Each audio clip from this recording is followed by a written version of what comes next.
নমস্কার, শুভ সন্ধ্যা। আমি মীনাক্ষী। চোখ রাখছি এই মুহূর্তের খবরে। বুধবার শহীদ ভগৎ সিং যুব আবাসে প্রদেশ বিজেপি সভাপতি রাজীব ভট্টাচার্যের পৌরোহিত্যে রাজ্য নেতৃত্ব সহ বিভিন্ন পদাধিকারীদের নিয়ে এই বৈঠকের আয়োজন করা হয়। সর্বভারতীয় নেতৃত্বের নির্দেশে এই বৈঠকে গুরুত্ব পায় আসন্ন লোকসভা নির্বাচনের রণকৌশল। সবকিছু ঠিকঠাক থাকলে আগামী কয়েক মাসের মধ্যেই হতে চলেছে লোকসভা নির্বাচন। আর লোকসভা নির্বাচনে বিরোধীদের আবারও কোণঠাসা করতে পুরো শক্তি দিয়ে লড়াই করতে মাঠে নামছে শাসক দল বিজেপি। বুধবার শহীদ ভগৎ সিং যুব আবাসে প্রদেশ বিজেপি সভাপতি রাজীব ভট্টাচার্যের পৌরোহিত্যে রাজ্য নেতৃত্ব সহ বিভিন্ন পদাধিকারীদের নিয়ে এই বৈঠকের আয়োজন করা হয়। সর্বভারতীয় নেতৃত্বের নির্দেশে এই বৈঠকে গুরুত্ব পায় আসন্ন লোকসভা নির্বাচনের রণকৌশল। প্রদেশ বিজেপির সভাপতি রাজীব ভট্টাচার্য জানান, আসন্ন লোকসভা নির্বাচনে সরকার এবং সংগঠন কিভাবে ঝাঁপিয়ে পড়ে পুনরায় বিজেপি নেতৃত্বাধীন সরকার দেশে প্রতিষ্ঠিত করা যায় সেই বিষয় নিয়ে আলোচনা হয়। বিশেষ করে ত্রিপুরার 2টি আসনে বিজেপি জয়ী হয়ে প্রধানমন্ত্রী নরেন্দ্র মোদীকে উপহার দেওয়ার সম্পর্কে আলোচনা হয়েছে এই দিন। লোকসভা নির্বাচনের আগে কিভাবে সংগঠন আরও বেশি শক্তিশালী করা যায় সেই বিষয় নিয়েও আলোচনা হয়। সামনেই আমাদের লোকসভা নির্বাচন, আমাদের বড় নির্বাচন, বড় উৎসব। গত ডিসেম্বরের 22 এবং 23 তারিখে আমাদের দিল্লিতে রাষ্ট্রীয় পদাধিকারীদের একটা বৈঠক সংগঠিত হয়। সেখানে দেশের যশস্বী প্রধানমন্ত্রী নরেন্দ্র মোদীজি থেকে শুরু করে আমাদের অমিত ভাই শাহ এবং আমাদের রাষ্ট্রীয় সভাপতি আদরণীয় জেপি নাড্ডাজির পৌরোহিত্যে একটি বৈঠক অনুষ্ঠিত হয়। আর বৈঠকে কিছু সিদ্ধান্ত গৃহীত হয় যে আগামী লোকসভা নির্বাচনে দলের অর্থাৎ সংগঠনের কী করণীয় কাজ সেই সম্পর্কে অবহিত করা হয়। এবং এই কাজগুলি নিয়েই আজকে মূলত আমরা আমাদের পদাধিকারী, সিনিয়র লিডার এবং যারা আমাদের বিধায়ক বিধায়িকা তাদের নিয়ে আজকে মূল বৈঠক অনুষ্ঠিত হবে। এবং দিল্লির যে গৃহীত সিদ্ধান্তগুলি সকলের মধ্যে বিস্তার লাভ করা এবং আগামী লোকসভা নির্বাচনে সংগঠন এবং সরকার ঝাঁপিয়ে পড়ে আমাদের যে মূল লক্ষ্য যে দেশের যশস্বী প্রধানমন্ত্রীকে আবারও দেশের প্রধানমন্ত্রী বানানো এবং তৎসঙ্গে এই ত্রিপুরা রাজ্যে 2টি লোকসভা আসন রয়েছে, সেখানেও ভারতীয় জনতা পার্টির পদ্ম ফুল ফুটিয়ে আমরা দেশের প্রধানমন্ত্রী নরেন্দ্র মোদীজির হাতকে শক্তিশালী করব, এই অঙ্গীকার নিয়েই আজকের এই বৈঠক আমরা সংগঠিত করছি। বৈঠকে এছাড়াও উপস্থিত ছিলেন মুখ্যমন্ত্রী ডাক্তার মানিক সাহা, প্রাক্তন উপমুখ্যমন্ত্রী জিষ্ণু দেববর্মন সহ অন্যান্যরা। স্যান্দন টিভি। বামেরা চাইতো মানুষ অশিক্ষিত থাকুক, অন্ধকারে থাকুক এবং বঞ্চিত থাকুক, তাহলে সরকারের উপর নির্ভরশীল হবে তারা। আর এই পরিস্থিতি থেকে সরে এসে বর্তমানে কৃষকদের স্বার্থে সরকার একের পর এক বলিষ্ঠ সিদ্ধান্ত নিয়ে চলেছে।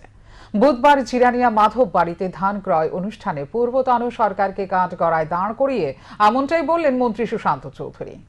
ত্রিপুরা সরকারের খাদ্য জনসংভরণ ও ক্রেতা স্বার্থ বিষয়ক দপ্তর এবং কৃষি ও কৃষক কল্যাণ দপ্তরের যৌথ উদ্যোগে রাজ্যের কৃষকদের কাছ থেকে কুইন্টাল প্রতি 2183 টাকায় ন্যূনতম সহায়ক মূল্যে ধান ক্রয় করার উদ্যোগ নেওয়া হয়েছে। এর অঙ্গ হিসেবে বুধবার জিরানিয়া মহকুমা কৃষকদের সুবিধার্থে জিরানিয়ার মাধববাড়ি স্থিত আন্তঃরাজ্য ট্রাক টার্মিনাসে সরকারি সহায়ক মূল্যে ধান ক্রয় কেন্দ্রের উদ্বোধন করা হয়। অনুষ্ঠানের উদ্বোধন করেন খাদ্য ও জনসংভরণ দপ্তরের মন্ত্রী সুশান্ত চৌধুরী। তিনি বক্তব্য রেখে বলেন, বিগত সরকারের মানসিকতা ছিল না কৃষকদের কাছ থেকে ধান ক্রয় করার। 2018-র আগে বহুবার কেন্দ্রীয় সরকার রাজ্য সরকারকে বলা হলেও সরকার বিষয়টি কোনো গুরুত্ব না দিয়ে শুধুমাত্র আন্দোলন আর মিছিল করে গেছে। তারা চাইতো মানুষ অশিক্ষিত থাকুক, অন্ধকারে থাকুক এবং বঞ্চিত থাকুক, তাহলে সরকারের উপর নির্ভরশীল হবে তারা। আর এই পরিস্থিতি থেকে সরে এসে বর্তমানে কৃষকদের স্বার্থে সরকার একের পর এক বলিষ্ঠ সিদ্ধান্ত নিয়ে চলেছে। যতদিন এই সরকার থাকবে ততদিন সরকারের এই সুযোগ সুবিধাগুলি কৃষকদের স্বার্থে চালু থাকবে। মন্ত্রী আরও বলেন, 2018 সালের রাজ্যে বিজেপি নেতৃত্বাধীন সরকার প্রতিষ্ঠিত হওয়ার আগে প্রতিশ্রুতি ছিল বছরে 2বার কৃষকদের কাছ থেকে ধান ক্রয় করা হবে। সেই প্রতিশ্রুতি পালন করছে সরকার এবং আগামী দিনে কৃষকদের স্বার্থে আরও অন্যান্য সুযোগ সুবিধা গ্রহণ করতে চাইছে এই সরকার। এর জন্য সহযোগিতার আহ্বান করেন মন্ত্রী সুশান্ত চৌধুরী।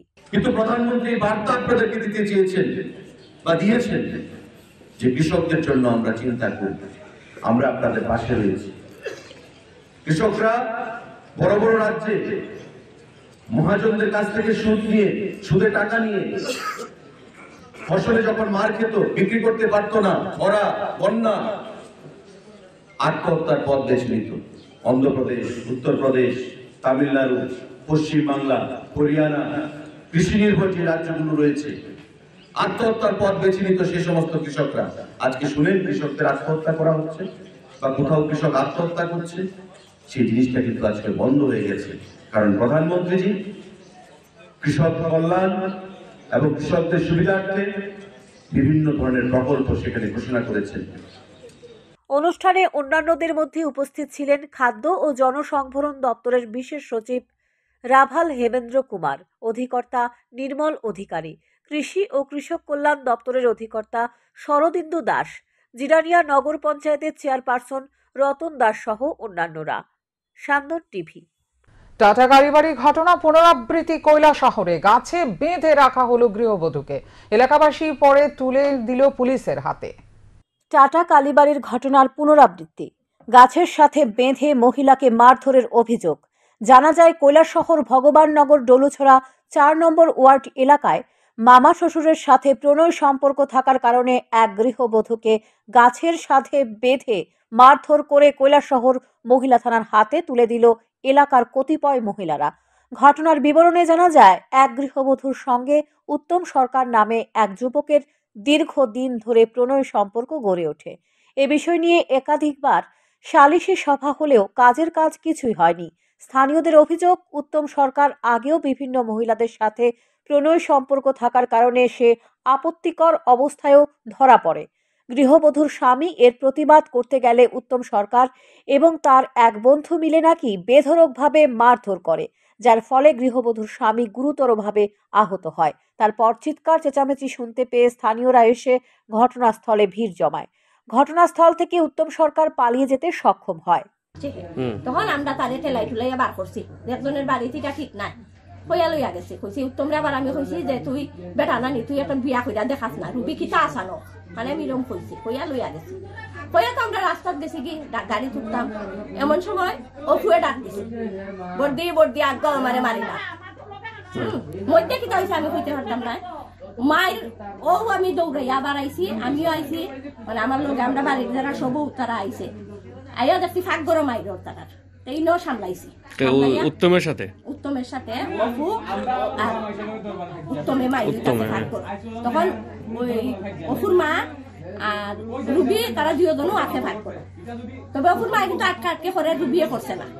আচ্ছা, মূল ঘটনাটা কি, মানে কিতার লাগে তারা এরকম ঘটনা হইলো রুবি যে অপুর বউ আজকে থেকে 3 বছর আগে থেকে মানে উত্তমের লোক একটা তাই লেনদেন আছে, মানে অবৈধ সম্পর্ক এটা মানে প্রকাশ হইতাছে না। আর অপুরাতে কোনো মারধর করে তাই খালি কয় তাই না মানে সন্দেহ করে। কিন্তু আমরা গ্রামবাসীও প্রায়জনে কয় দেখে তার লগে মাতে তাই তা প্রায়জনে কয়। আমি তো বাড়ি ঘরে থাকি না, এটা খেয়ালও রাখি না। ইতা হইয়া মধ্যে তার বউ কিন্তু বাপের বাড়ি গেছিল গিয়া, রং খেলার সময় বাক্কা মাই হইছে হইয়া বাপের বাড়ি, তাই অপুও গিয়া দিয়ে আইছে, বলছে কিছুদিন শুদ্রাক অহন হিকানো উত্তম গেছে। উত্তম যাওয়ার পরে বাবার বাড়ি ধর্মনগর ভাগ্যপুর, এখানে পর্যন্ত উত্তম গেছে যাওয়ার পরে এখানে গেছে পরে তার মা বাবা এরা মনে মাইরা দিছে তারে উত্তমরে। তখন তার শ্বশুরে ফোন করে তারে কইছে জান বাঁচাই তুই এখান থেকে ভাগ, নাইলে তোরে মারি দিব।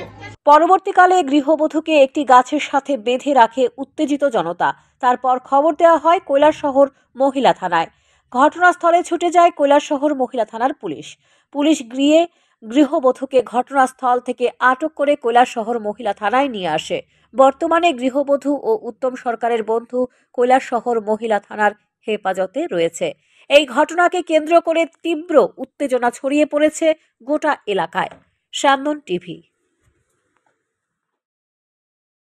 একই রাতে 3 সরকারি কার্যালয়ে চোরের থাবা। গান্ধীগ্রাম স্থিত গান্ধীগ্রাম তহসিল কাছারি, মৎস্য আধিকারিকের কার্যালয়, Bamutia block, Gandhigram water pump, GWS এ চুরির ঘটনা কেন্দ্র করে গোটা এলাকায় চাঞ্চল্য ছড়িয়ে পড়ে। বুধবার সকালে খবর পেয়ে ছুটে যায় DCM, এয়ারপোর্ট থানার পুলিশ ঘটনা তদন্ত শুরু করেছে।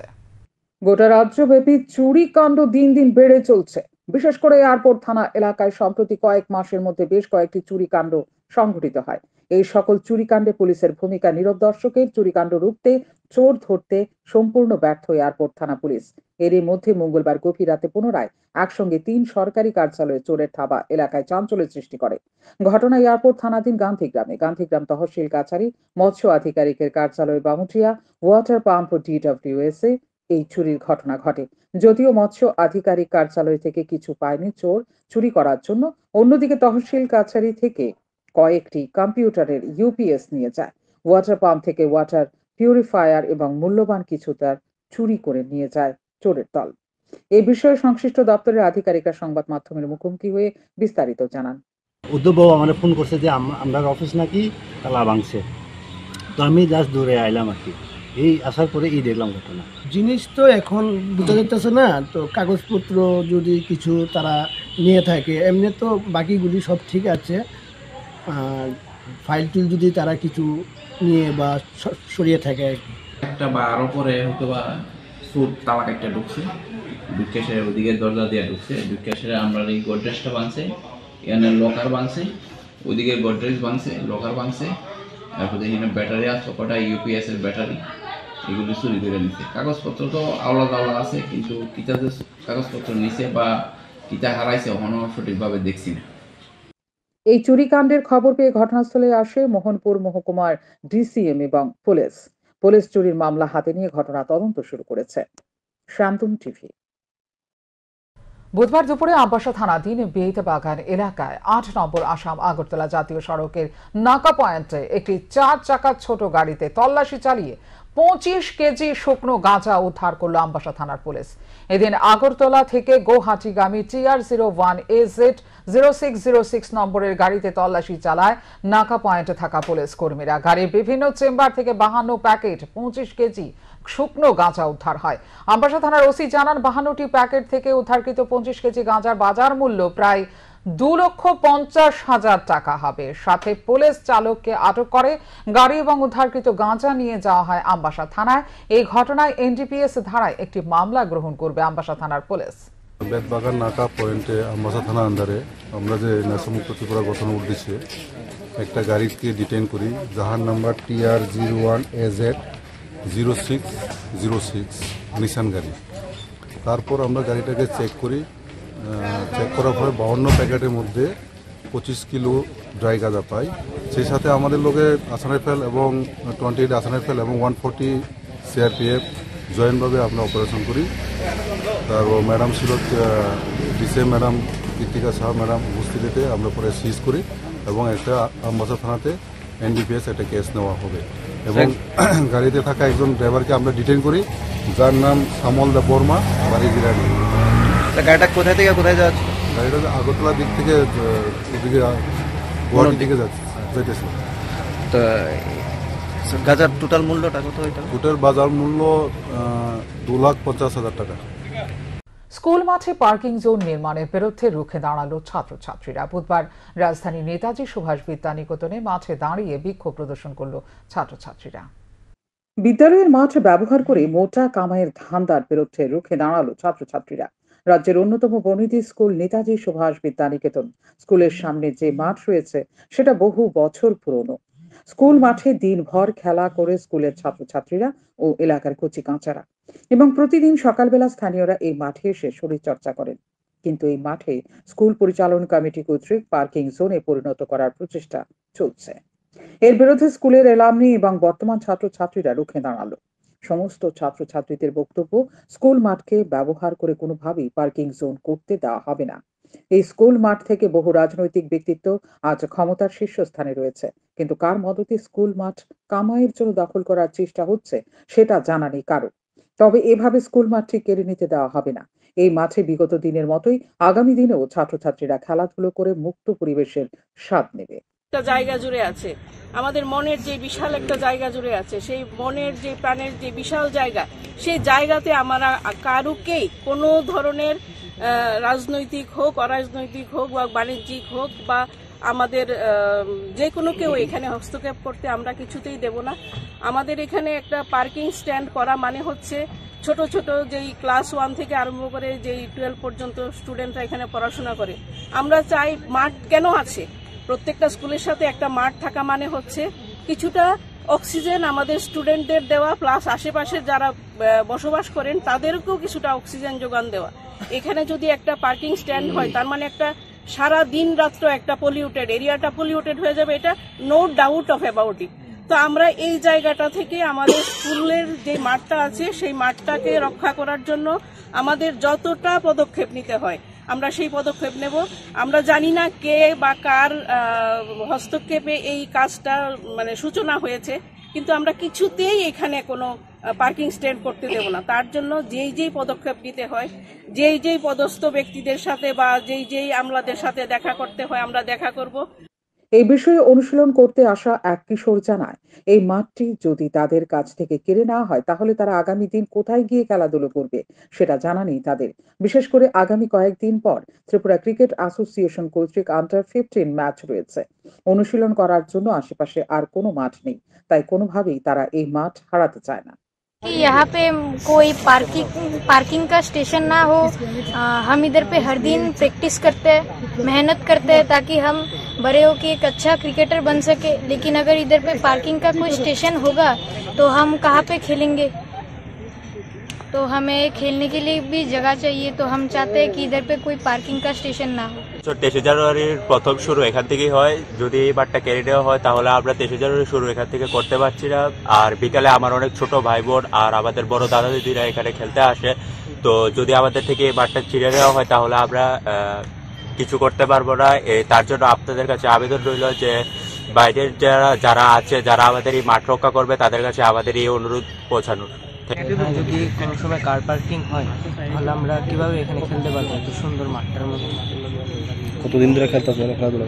আমরা এখানে অনেক ছোট থেকে খেলছি, অনেক বাচ্চারাই আসে এখানে ডিউজও খেলে এবং আমরা বাড়ি থেকে এসে টেনিস খেলি। স্কুলের এক ছাত্র জানায়, প্রতি বছর 23 জানুয়ারি শোভাযাত্রা এই মাঠ থেকে শুরু হয়, তাই এই ঐতিহ্য হারাতে চায় না কোনো ছাত্রছাত্রীরা। বাইট স্টুডেন্ট প্রয়োজনে বিষয়টি নিয়ে বহু দূর জল গড়াবে, কিন্তু পার্কিং জোন করতে দেওয়া হবে না বলে স্পষ্ট জানিয়ে দেয় অ্যালামনির ছাত্রছাত্রীরা। শান্তন টিভি। শুধুমাত্র আবেগ আর ভালোবাসায় ভাসছে পাহাড়। নানা সময়ে নানা স্লোগান তুলে জনজাতিদের আবেগ নিয়ে বিগত এডিসি নির্বাচন থেকে খেলা করে আসছে তথাকথিত নেতারা। পৃথক রাজ্য অমাবস্যার চাঁদ হলেও সেদিকে তাকিয়ে রয়েছে দলের নেতারা, আর সাধারণ মানুষ ভুগছে মাথার উপর ছাউনির অভাবে এবং খাদ্যের অভাব।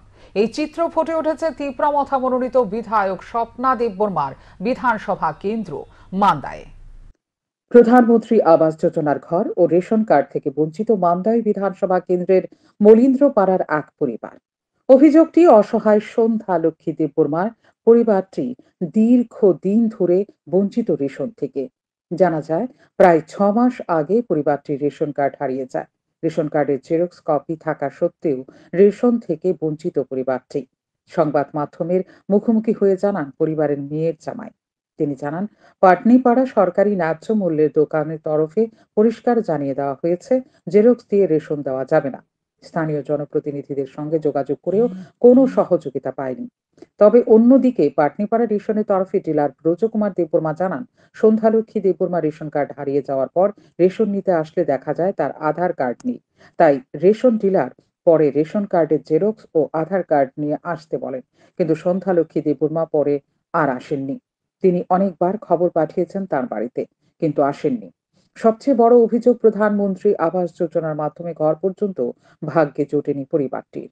স্বপ্না দেববর্মা এই এলাকায় বিধায়ক, তারপরে ওনাকে আপনারা কি আবেদন করবেন? ঘরের জন্য আবেদন করেন, ঘর দেওয়ানোর জন্য। এখন তো বিজেপি আইপিএফটি সরকার আসার পরে ডাবল ইঞ্জিন থাকার পরেই আমরা কেন সরকার গোলগুলি পাচ্ছে না?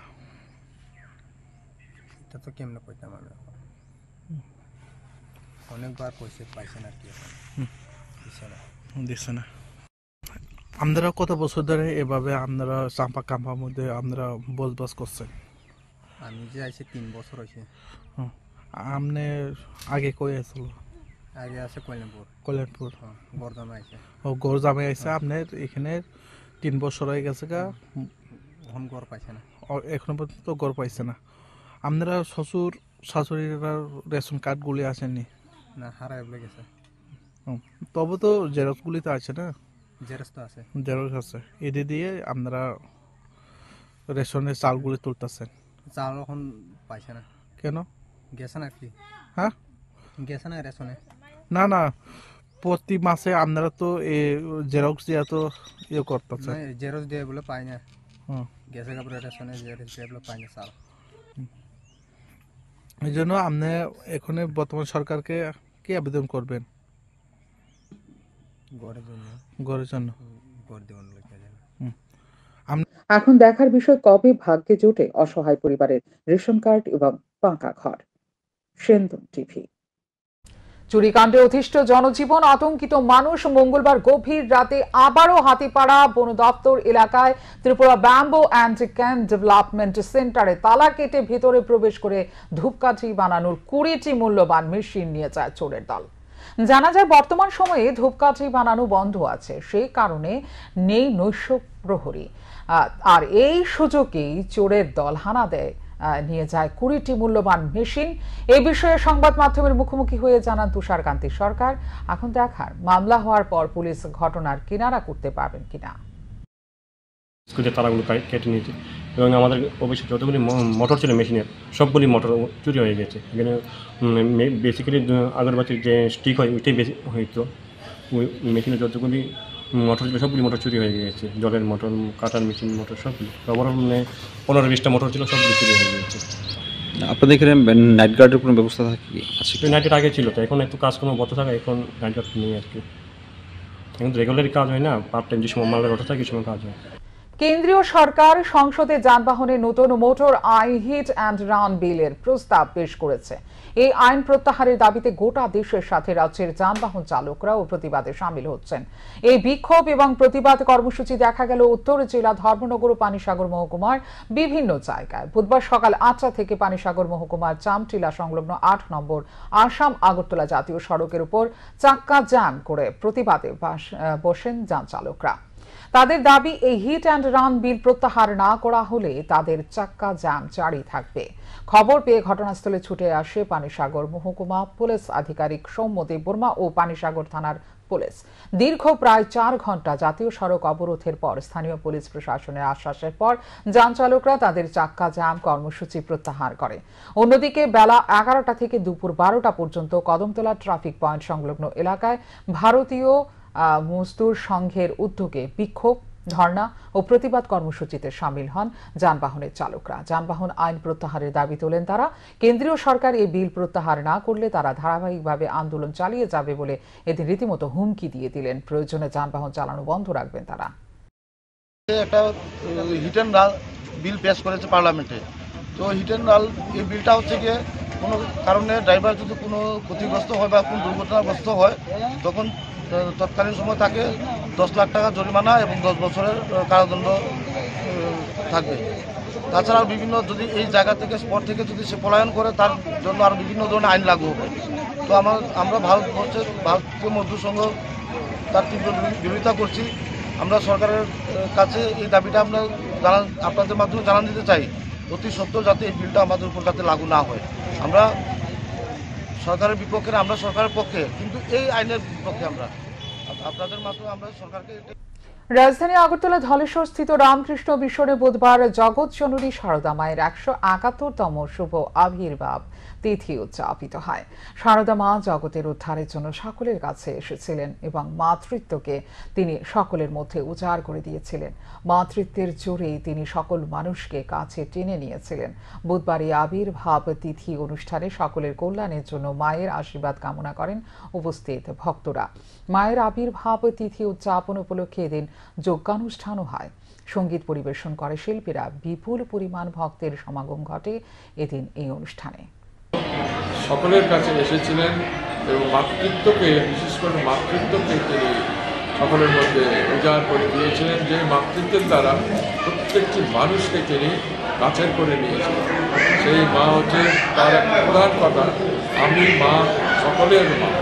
আমরা যদি তার জীবন পাঠ করি দেখা যাবে যে সত্যি তার এই কথার যথার্থতা আমরা খুঁজে পাবো। যে কোনো স্তরের মানুষকে তিনি একমাত্র। রাজধানী আগরতলা বাধারঘাট স্থিত মাতৃপল্লীর কৃষি দপ্তরের মাঠে হেরে গেল অ্যানিমেটর। বুধবার এই প্রীতি ক্রিকেট ম্যাচে অ্যানিমেটরকে 7 উইকেটে হারিয়ে দেয় ত্রিপুরা ফটোগ্রাফার ক্রিকেট অ্যাসোসিয়েশন। প্রথমে ব্যাট করতে নেমে অ্যানিমেটর টি20 ক্রিকেটে 134 রান সংগ্রহ করে। জবাবে Tripura photographer cricket association 3 wicket হারিয়ে জয়ের প্রয়োজনীয় রান তুলে নেয়। প্রীতি ক্রিকেট ম্যাচ শেষে উপস্থিত অতিথিরা পুরস্কার তুলে দেন ক্রিকেটারদের হাতে।